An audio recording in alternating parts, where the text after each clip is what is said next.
I mean, every game, every game. I keep doing this. Every time the Pacers win, I'm shocked. Every time, and they just keep winning, and yet I'm shocked. Thank you very much for being here. I appreciate you guys hanging out. I mentioned in the show this morning, we'll continue to do a little post-game show action here for the finals. We'll continue to talk NBA finals and talk the Indiana Pacers finding a way to take a 2-1 lead, 116-107 against the Oklahoma City Thunder. What's happening here?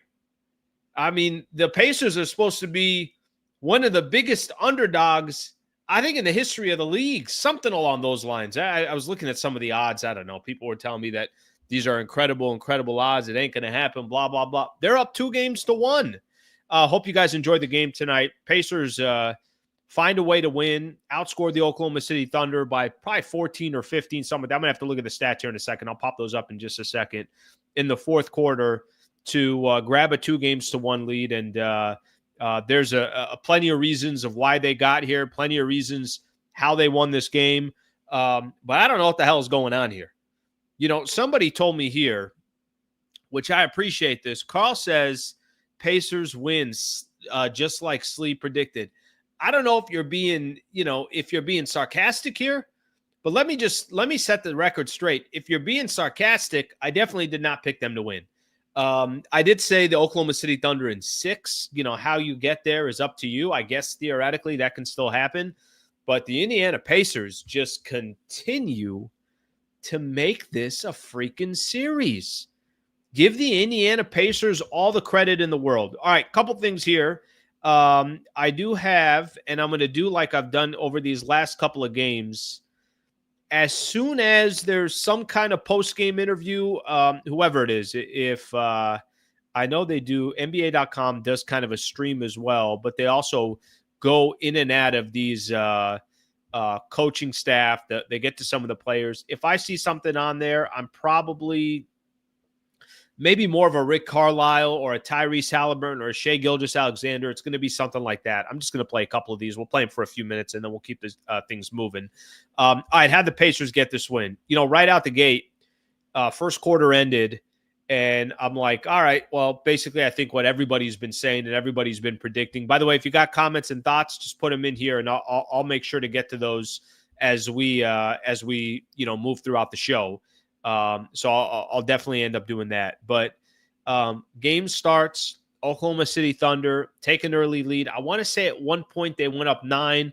They put up 32 points in that first quarter. It's 32-24, and I'm like, all right, well, I guess the Oklahoma City Thunder are just supposed to take over, and it's going to happen at some time. And you know what? Maybe it's going to happen in Game 3. They'll go up 2-1, and then eventually the Indiana Pacers will feel an incredible amount of pressure in Game 4, and then that's kind of the series. Either Pacers are able to tie it, or this thing's going back to OKC and it's a wrap. All that went through my head after the first quarter. By the way, there's still 3 more quarters left. After that, the Pacers outscore the Thunder 40-28. Get outscored in the third quarter. Oklahoma City outscored them by 9 in the third quarter. I thought the end of the third quarter could have very easily decided the game. Just a terrible close of the third quarter by the Indiana Pacers. And Oklahoma walked in with a 5-point lead plus possession going into the fourth quarter. And before you knew it, Thunder miss a shot. And then I want to say Jalen Williams fouls. It might have been Mathurin for an and one. And before you know it, it's a 2-point game. We're like, all right, I guess we're having a dogfight the rest of the way. There's a few players from the Indiana Pacers I want to point out here real quick. Tyrese Halliburton did it post-game. And I think he did the right thing. He talked about all the other players. By the way, did that with Sedano. Shout out to George. What an incredible opportunity for him. And he certainly is making it happen over these last couple of games. So he's stepping in there, and he sounds terrific. Okay, Tyrese Halliburton tonight, 22 points, 11 assists, and 9 rebounds for him. Finally a little bit more aggressive, 4 of 8 from the three-point line, 9 of 17 from the field. I think the one beef people are having with Tyrese Halliburton, who's had one of the more incredible playoff runs you could possibly have, he's been pretty underwhelming through the first 2 games. It wasn't Tyrese Halliburton, to me at least, I talked about this morning that if Tyrese and Pascal Siakam don't have games, I don't really know how this. I don't know how they're going to make a series out of this. Tyrese had a phenomenal game.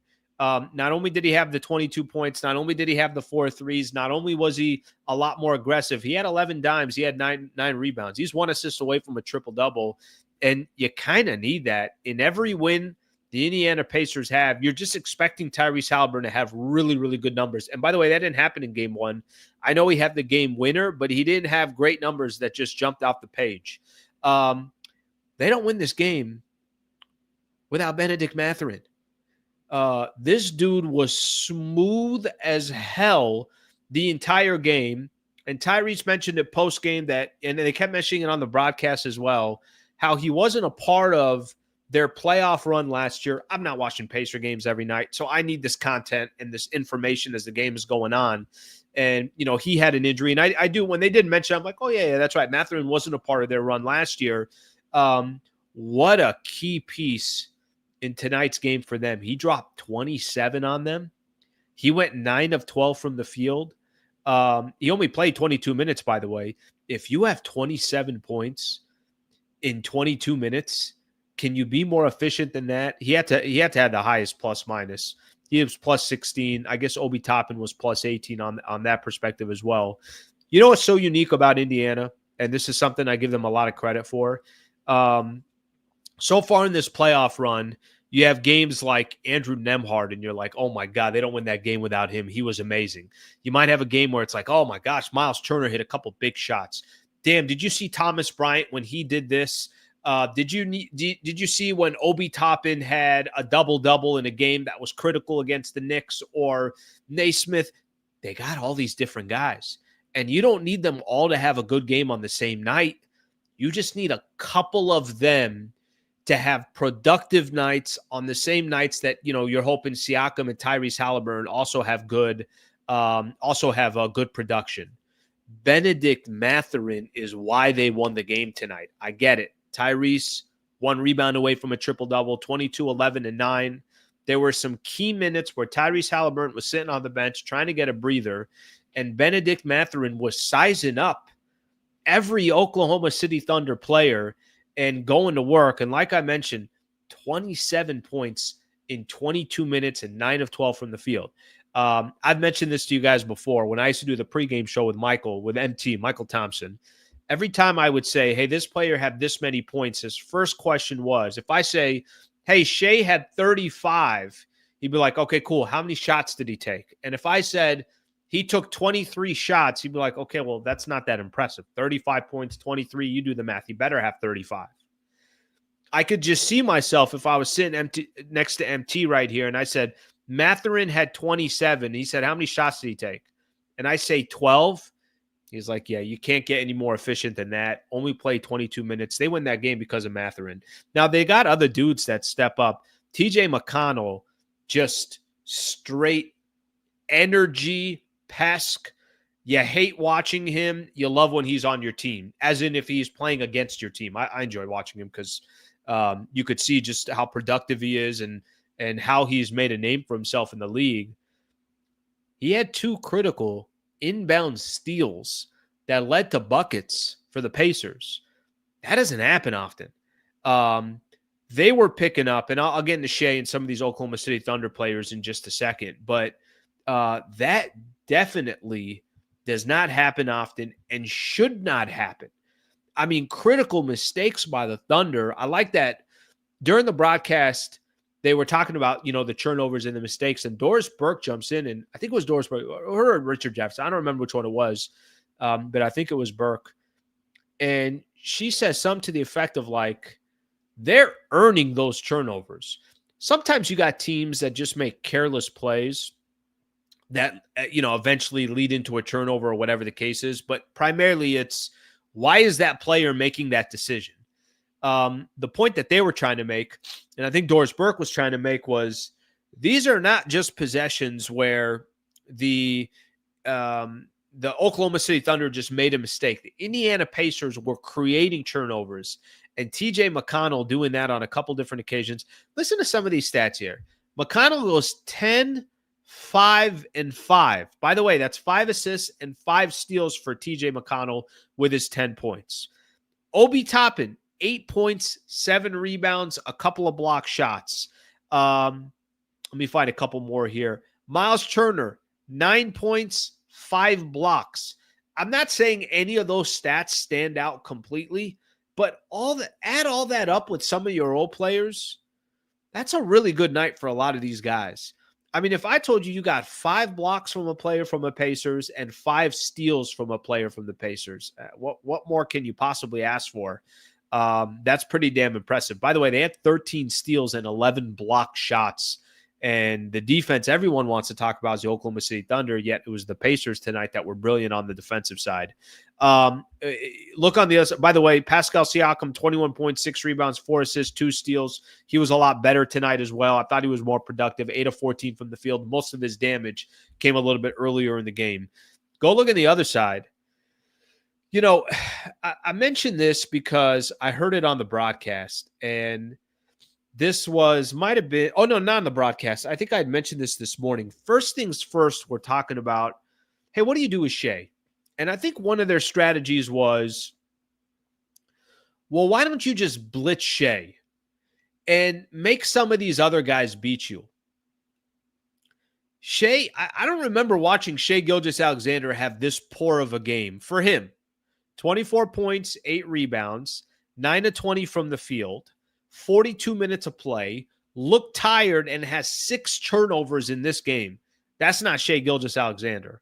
And he looked winded. And, part of me is, kind of trying to figure out here, did the Pacers just decide we're going to do something similar to what we did to Jalen Brunson? We're going to pick up this dude full court. We're going to make him work for every single possession. We're going to make him work on the defensive side as well. Every decision that he makes is going to have to be given some real thought. Shea looked tired at the end of this game. And 6 turnovers typically tells you that that player was not on top of his game, maybe a little bit winded, whatever the case is. There's a quick turnaround. They come back, they play on Friday.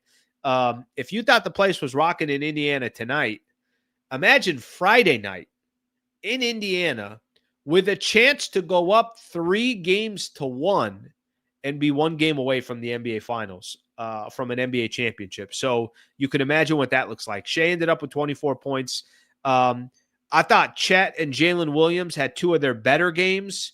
If you told me that Jalen Williams was going to give you 26 points and 6 rebounds, Chet Holmgren was going to give you 20 and 10, I'm like, yeah, OKC, that's impossible for them to lose.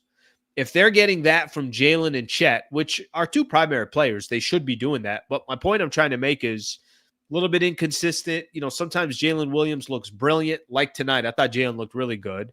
And then there's other times he looks average. Same thing with Chet. You feel his presence, you don't feel his presence. You didn't feel it in game 1, you saw it in game 2. But the problem was for them, there was really no impact after that. Dort had some big threes. He had 4 3-pointers. He had 12 points, but that's it. Cason Wallace had 7. No other player was in double figures. If you go look at the bench of the Oklahoma City Thunder, they had 18 points off the bench. The bench for the Indiana Pacers, so 18 points for the Thunder. I'm going to try to do the math in my head here. There's 37, 47, 49 points off the bench. Is that right? 37, 47. A lot of math here. Something like that. 49 points. Around 49 points. We'll just say around 49. I mean, they dominated them off the bench. And again, just a really, really impressive win for the Indiana Pacers. And here they are. They're sitting here up 2-1. Okay. Now I can look at everybody's comments. What the F, Slee? Slee, give Halliburton the nickname Hallie. Loving these post-game, Slee. How about those Pacers? Man, that's wild to me. Pacers Nation, that's wild to me. I really am having a little bit of a difficult time kind of seeing how the Pacers are doing it. By the way, it's not like it's shocking in the sense when you watch them play, it makes a lot of sense why they're having success and why they're in the NBA Finals. I guess it's just this like getting it in my mind that the Pacers could potentially win an NBA championship. They're 2 games away. I was texting with a couple people kind of late towards the game. Jovan was on this morning. He was on the show this morning, and him and I both predicted Pacers in 6. And, we just texted back and forth, and he was telling me, he's like, I still think OKC, or no, both of us predicted Thunder in 6. I'm sorry, Thunder in 6. And he's like, I still think Thunder in 6, but, it's just kind of surprising watching this play out. Trevor Lane, I texted him, like, Trev, how good are these finals? He's like, I love it. That's more to do with all the people that were kind of clowning the NBA finals and saying that this wasn't a good matchup. I'm enjoying it. I'm not trying to change anybody's opinion of whether they like it or they don't. I'm finding this wildly entertaining. The only thing I didn't like, I thought there was such a long break between games 2 and 3. Frankly, between games 1, 2, and 3, a long break. Now we finally get a little bit of momentum. Pacers win to make it a series. They're up 2-1, and we got another game coming up on Friday, so we don't have to wait that long. All right, let's see what we got here.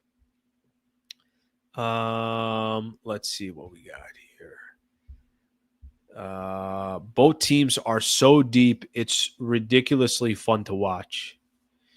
Yeah, it also kind of gives you a little bit, honestly, like I think of, there's 2 ways to look at it from a Laker perspective. You could say to yourself, like, damn, anyone can win right now. There are so many different teams that probably are looking at themselves saying, shit, we had a shot to win an NBA championship.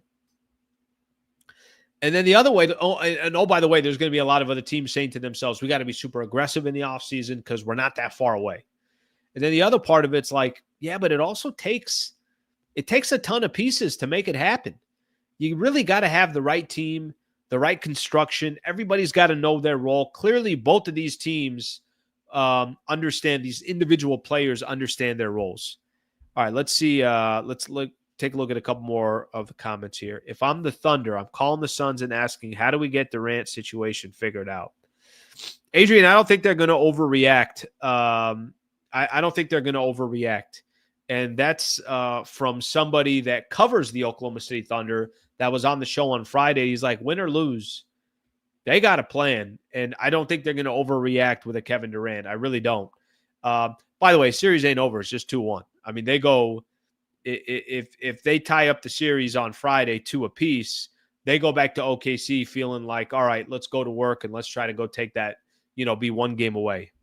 Third straight series where Shea had a bad game 3. Interesting. Okay.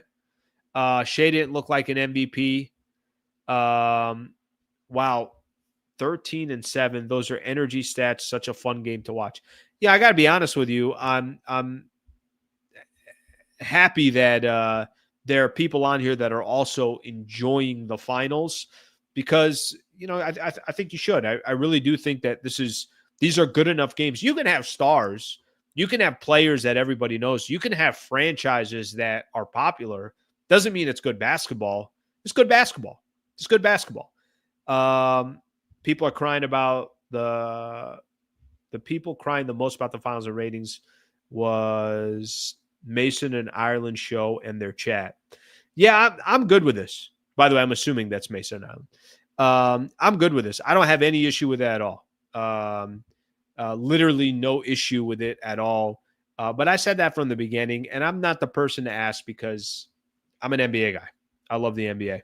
All right, let me take a quick look here because we do have the couple of the coaches that are talking, and I did mention that I did want to play some of this. I'm going to be able to let's get a little bit of Rick Carlisle. Carlisle's talking right now, and let me see if I could pause this. Let me get this up. Let's just hear what Rick Carlisle's got to say about the win. Obviously, a big time win for them. Carlisle is a championship coach. He's not going to overreact to any of this stuff. I think everybody here understands that dude is a real deal. But let me take a quick look here. Let's play a little bit of this. This is Rick Carlisle after the Game 2 win. On a night where obviously you got a ton of contributions from a ton of guys, can you just kind of summarize the jobs that Ben and TJ did for you guys coming off the bench? Yeah, I mean, those guys were tremendous, and TJ just brought a competitive will to the game. Mathurin jumped in there and immediately was aggressive and got the ball in the basket. And, look, this is the kind of team that we are. We need everybody to be ready. It's not always going to be exactly the same guys that are stepping up with scoring and stuff like that. But, this is how we got to do it. And we got to do it as a team. And we got to make it as hard as possible on them. Left side, second row here. Rick, what do you think of the way Tyrese performed tonight? Just a complete game overall as far as scoring, distributing, and also rebounding as well. Yeah, terrific. I mean, he look at every game. You're going to have to make adjustments against this defense. I mean, there's just going to be different looks. You're going to have different high-level defenders on you. You're going to see some different coverage stuff. It's going to be constantly changing, and so I thought his approach tonight was exactly what it needed to be. A combination of spatial awareness and aggression, and a real good feel for aggression to score, along with getting his teammates involved at the right times. And so, he was terrific. Pascal was terrific. Pascal, scored the first 6 points of the game when points were hard to come by, and he did it on 3 difficult shots, one-on-one, fadeaways. Those are tough shots. And so, I was proud of the way we bounced back from a rough ending to the third quarter. That was something that could have shaken us up a lot. But the guys that went back in there to start the fourth, they kept their head down and kept competing. All right, I'm going to stop right there. By the way, a couple good points for him. And let me just say this real quick on Rick Carlisle. I had to make sure of this while we were he was talking there. I just wanted to make sure. Okay, I got this all right. That dude already has a championship with a franchise that's never won a championship before in the Dallas Mavericks. He's 2 games away from potentially winning a championship with a completely different franchise that's never won a championship before. Do you understand how wildly difficult and uncommon that is? Think about how quick you talk about NBA coaches around the league and you say, all right, who are the best coaches in the NBA? And instantly people are going to say, okay, well, it's Spoelstra. I'm just throwing names out there. Michael Malone. Go down the list. Steve Kerr. Do people ever talk about Carlisle? Again, do they ever talk about Carlisle? This guy's got truly a chance to do something that almost never happens in sports, where not only do you win a championship, you do it with 2 different teams, franchises that have never won a chip before. I'm sure it's happened. I'm sure it's not the first time, but I'm just saying, damn, that's special. He's a pretty special at what he does. Okay.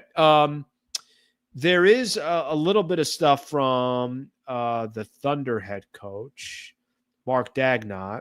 Let me see if I can get it here. If I can't, it's all good. Not that big of a deal. But I just do want to see, because I thought I saw it a little bit earlier. And then I'll look at some of your guys' comments. All right, I'll try to find it. It might be a little bit more difficult to find it. If I can't find it, then it is what it is. And then if we can get a player, awesome. And if there isn't a player that comes up there, then there isn't a player. Okay, let me look at a couple of the comments here. I'm convinced Carlisle could win the finals, and he'd still get the podium and talk like he's reading a bedtime story on Audible. Mitch, it might be boring. I will take the most boring coach in the history of the NBA to come coach my squad. And as long as they produce, I don't care. It doesn't matter at all. All right, let's get another one here. I believe in JJ, though, especially if he gets a more experienced offensive specialist assistant. JJ's got work to do. He's inexperienced, and he's going to need time to be the coach that everybody's hoping that he can be. The good news is the Lakers got one playoff, round out of the way, so he got some experience, and he was not good in that round. I think we could all agree with that one. Let's see what else we got here. Sliwa, Lakers usually dominate the Pacers. Yeah, well, regular season games in, February, they don't mean anything. You want to dominate the Pacers, then you got to go all the way to the NBA Finals, which they did in 2000. They won in 6 games. All right, let me see what else we got here. I'm going to try to get, because I do want to see if it is available to us. I do want to see if they're interviewed a player or anything like that. So I'll just kind of keep an eye on it from that perspective. I also do got to give some love here. Got to give some love to one of our partners. I want to make sure that I do that. Shout out to Brad Wallace and the Wallace firm. Just great partners. Supporting the channel, supporting the show, supporting it now for how many months. Brad Wallace and the Wallace firm, they're injury attorneys that could help anybody in the state of California. We created a URL here, wallacewins.com/Sliwa, wallacewins.com/Sliwa. If you, family member, somebody's in a serious injury, wrongful death case, whatever the case is, and you feel like you need proper representation, insurance companies are always going to try to settle. They're always going to try to give you the absolute least amount possible. I can give you an example.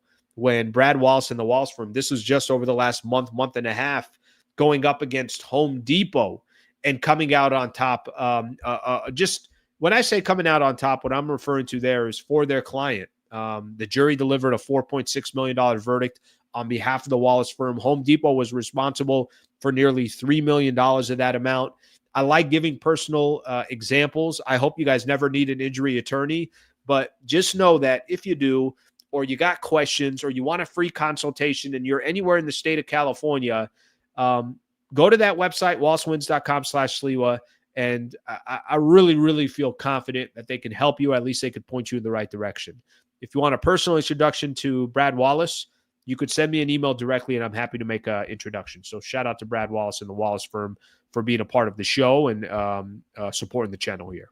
Okay, let's keep moving here. We got a lot still to get into. And like I mentioned, I'll read a few of your comments, and then I'll see here. I'll keep an eye if any of the players come on from a post-game show perspective. That way we can at least hear from a player. My hope is to hear from one player, preferably somebody from the Indiana Pacers. So we'll see if that comes about or if it doesn't. Okay, look at a couple of the comments here, and then we'll keep things rolling here. Lakers are dominating Cancun right now, unfortunately. Got to retool for next year. Oh, they're killing it in Cancun. Lakers have been, by the way, honestly here, they've been on vacation now for over 40 days. And trust me, I know the numbers because I'm still doing shows on a daily basis. They've been on vacation. Now, I will say that every guest that I feel like I get on, everybody that I talk to, or a lot of different research that I just do and kind of looking in between the lines, I think everybody thinks Lakers are going to be wildly aggressive this offseason. So that's some good news right there. How they get to where they need to get to is going to be another question. I don't have that answer. But definitely the good news is I don't think they're just going to sit around. They sat around last year. I don't think that's going to be happening again. All right, let's see what else we got here. Brad Wallace needs to help Cason Wallace after today. Okay, I got that. Slee, what do you think about trading Reeves for Andrew Nembhard, two-way player? Can I be honest? I think right now, and we talked a little bit about it this morning, I think everyone should expect that the Los Angeles Lakers will not be trading Austin Reeves this summer. So I think put that in the back of your mind. I think what's going to end up happening with Austin Reeves, if I had to guess here, he's definitely going to be there by the time next season starts. I think he'll be there for all of next year, but maybe there's a chance if things just are not going well between him and Luka in the sense that, that the pair doesn't fit, or the team just doesn't feel like it's, vibing the way it needs to, or has the necessary pieces to compete. I'm imagining that he's going to be there all of next year as well. And then they're probably going to pay him. And then once they do that, then it's kind of like, all right, well, you're going to probably get Austin Reeves here for at least a couple more years with the Lakers until there's any opportunity to, potentially shop him, but trying to shop him at, I don't know if you want to call it his highest value or whatever the case is. I'm not as apt to just trade him. I think like some people are. And by the way, I don't want to make it sound like that. I think people consider trading Austin Reeves because they say to themselves, and I completely get this too, and I believe this as well. I don't think you can win a championship with Austin Reeves and Luka Doncic in your backcourt. I just don't. Unless the rest of your team is so perfectly built after that and you got depth. So they just don't have that much margin for error. And I think we could all agree with that. Let's see. Reeves is gone. I don't think he's gone. I got a difficult. Now that doesn't mean that, he's not untouchable. I think if there's a trade out there that they feel like, oh yeah, this is a no-brainer, then they'll do it. But I just don't know if that's going to present itself. Okay, a couple more comments that we can get into as well. My plan was to go around 30 minutes, and I think I'm going to go over that tonight just because I still feel like I got a lot to get into. Chet's talking. Why don't we hear from a Thunder player here real quick? We'll get a chance to hear from Chet Holmgren, get his thoughts on the L. Obviously, the Indiana Pacers over the Oklahoma City Thunder. Let me put that back up here. Let me share my screen with you guys so you guys can see it as well. Here's Chet on the L and being down 2-1. And obviously, fourth quarter didn't close the way you guys would want. What'd you feel like was lacking tonight? I wouldn't even say there's a feeling of something being lacking. There's a lot of areas we can clean up. Myself personally, everybody down the roster that got in tonight can look in the mirror and see where they can be better. Everybody who stepped out there can be better, and it starts with me. I got to be better. There was a couple opportunities that we gave away on the inbounds, just taking care of the ball. You could look at every single breakdown and see an opportunity to be better. We got to understand that no game's going to be perfect. Next game's not going to be perfect, but we have to watch the film and see what we can do to put ourselves in a better position to win the game. Fourth row in the center. Yeah, John Hollinger from The Athletic. Yeah, Chet, the fourth quarter in particular, you guys scored 18 points, missed 9 of your last 10 shots. What do you think happened to you guys down the stretch that caused you to struggle so much? I'm going to have to go back and watch the film on that one. I don't want to say something without being able to see the whole picture. But obviously, to win games of this magnitude at this level, we have to be better than, the stat you just threw out there. We need to close games, close quarters, close possessions. It doesn't just come down to the end of the game. We got to figure out how to put ourselves in a better position, for the whole 48 minutes. All right, maybe one more here. Maybe. Second row here. Yeah, Chet, Barry Trammell, Tulsa World. You scored 13 in the first quarter, struggled after that. What was working so well for you in the first quarter, and what went awry after that? Yeah, I think, I was playing aggressive, but, I kind of got more to 2 feet when I got in the painted area, and then, the plays that didn't go my way, I felt like I got a little sped up at times, and, I got a little bit out of control in the paint, which is, again, another one of the areas where I need to clean up and be better for the next game. And I think there's more than just that. I got to, watch the film and improve. All right, stop right there. Wonder if the Thunder are a little shell-shocked right now. I wonder if OKC's kind of sitting back right now and are stunned that not that they underestimate the Indiana Pacers. I think everyone is just kind of crowning them. And then here they are, they're 3 games in, and they're like, damn, we haven't had one lead this series and they're playing from behind the entire time. I want to say they were down 2-1 against the Denver Nuggets. I want to say that series they were down 2-1. They eventually win in 7, but they've been uncomfortable all series. I mean, maybe you could say the only time they were comfortable is when they were up 15 in game 1 and they ended up losing that game. Obviously, they did what they did in game 2, but then just a quick answer in game 3. It's funny, kind of coming into the game, I'm like, well, why wouldn't Pacers be in this game? I mean, they're at home. The place is going to be rocking. They clearly got players that believe in themselves and feel like they got a shot at this thing. And OKC, I mean, I think this is a fair conversation to have. You're always going to say, well, they're young and inexperienced. Give them credit for getting better as the playoffs have gone on. And maybe they'll still get better as the playoffs go on. And for all we know, they're going to win a championship in a week and a half. But maybe not.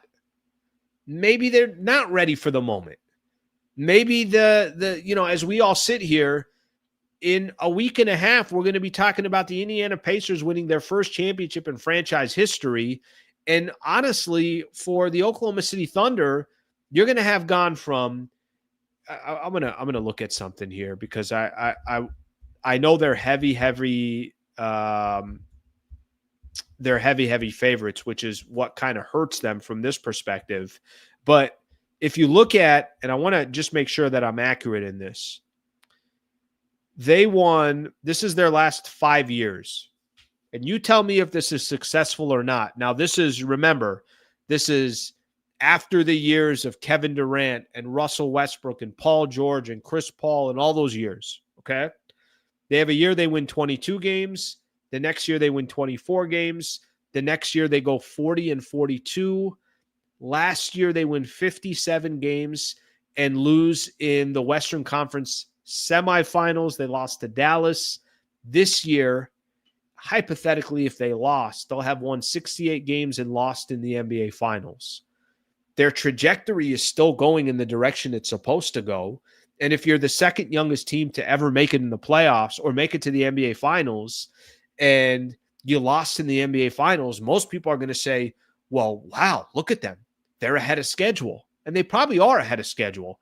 But just because they're such overwhelming favorites, we all just kind of assumed like, well, the Pacers will eventually lay down and the Thunder will eventually take over. Do the Pacers play like they're an underdog? Do the Pacers play like they don't think they can beat the Oklahoma City Thunder? The Pacers are probably saying to themselves, we just went through the Knicks who were supposed to beat us. We went through the Cavs who were supposed to beat us. The only reason why people were probably picking us against Milwaukee is because Dame was down. I mean, think of the stars they went through. They had to go through Giannis. They had to go through whether it's Donovan Mitchell and the rest of the crew or Jalen Brunson and the rest of that crew. I understand they're heavy favorites, but I don't think there's anybody right now with the Indiana Pacers that don't feel like they can beat the Oklahoma City Thunder. All right, let me let's see what we got. Pacers are fairly young too and inexperienced. They've never been there either, so it's anyone's championship. Yeah, but they don't play. First off, I don't think they're 20 and 21 and 22 years old like some of these other guys. And they play like they belong, if that makes sense. They play like they belong. Now, they do got some guys too. Siakam's obviously been in the league for a long time. And there's some other players that you could look at from the Oklahoma City Thunder side. And you could say, okay, they got Caruso. There's definitely that's the championship experience that's there. Sleo, with Luka in shape and good big men, we have a chance to win a championship. We cannot have a comment that says Luka and in shape. The dude's just got to be in shape. You can't get paid 50, 60, 70 million a year, and we're talking about whether you're in shape or not. That can't happen. I love Rui's game, but not more than 20 million a year. He's 17 million a year now, and I will tell you that he will be used as an asset.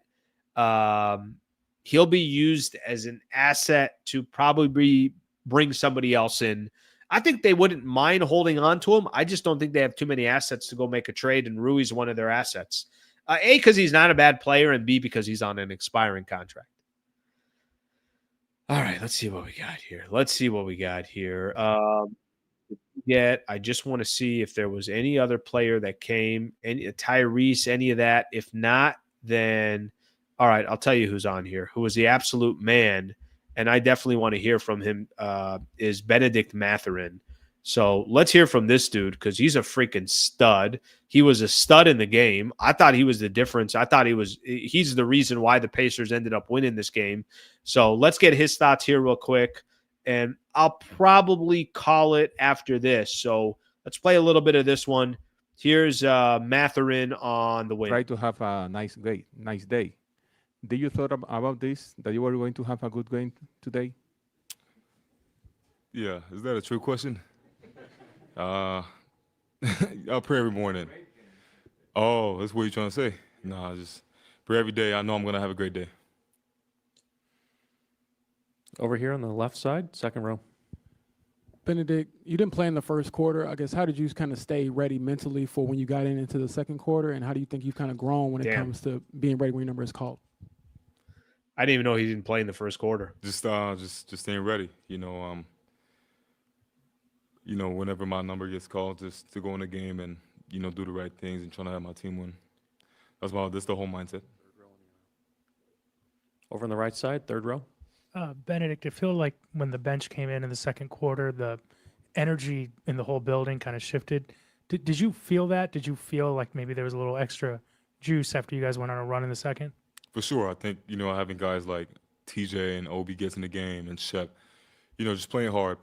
It's a group of guys who play extremely hard, and I think that's exactly what we needed, just to get the fans back on their feet, and everybody was cheering. So, Scott on the right. Ben, that's something as a collective, as a bench, you guys talked about, obviously knowing you needed to contribute more. Is that something as a group you talked about, or just knew you took it upon yourself whenever your moment came? I think that's their job. Like I said, just get in the game and have that mindset. I think that once we get in the game, I told the guys yesterday that we don't have as many chances of the one who start the game. Obviously, we have less minutes, but I think you just have to get in the game with the right mindset, and you just got to give it all you got, win the game. Dustin here on the left. Ben, just what got you into rhythm offensively? You're obviously able to hit a lot of those mid-rangers and threes and stuff like that. I mean, how did you find space, and what got you, just into a rhythm shooting-wise? Pretty much just shooting shots I like. Was able to get in the gym a lot, this weekend, just prepare for this game. Jamal up front. I know you talked about it in the past before, but last year, going through the experience of not being able to play in the run, how much did you think that helped prepare you for being able to contribute in this run? I think as much as I was out last year, not being able to play, I learned a lot. Just being on the bench, being next to the coaches who were able to run me through the game and stuff like that. So, I was able to. It was an unfortunate situation, but I was fortunate enough to learn a lot and be ready for this year. All right, that we'll stop right there. By the way, I've never listened to him in a post-game interview, at least not that I can remember. Solid. Like his answers. I know kind of simple with his answers, but very even keel, very professional, solid. Sounds good, and he was huge tonight. I thought actually, like I mentioned, I thought he was the difference of the game. Okay.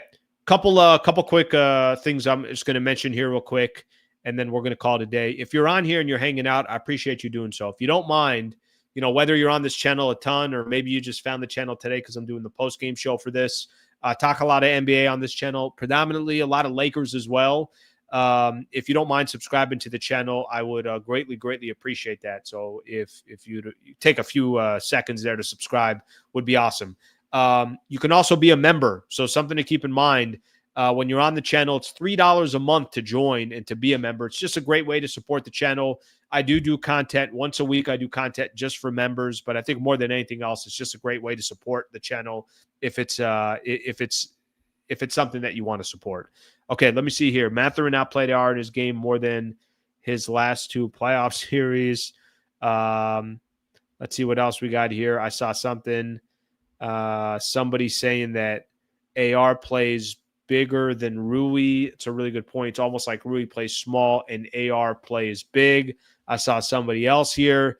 Sliwa, JJ Redick has to trust his bench. You are right about that. Okay. I'm back on tomorrow morning at 8 a.m. We'll continue to talk a little bit more about the NBA Finals. There's a lot of other NBA stories that are out there. I already got some notes here. What do I have here that I saw earlier? Celtics maybe listening to offers for Jaylen Brown and Derek White.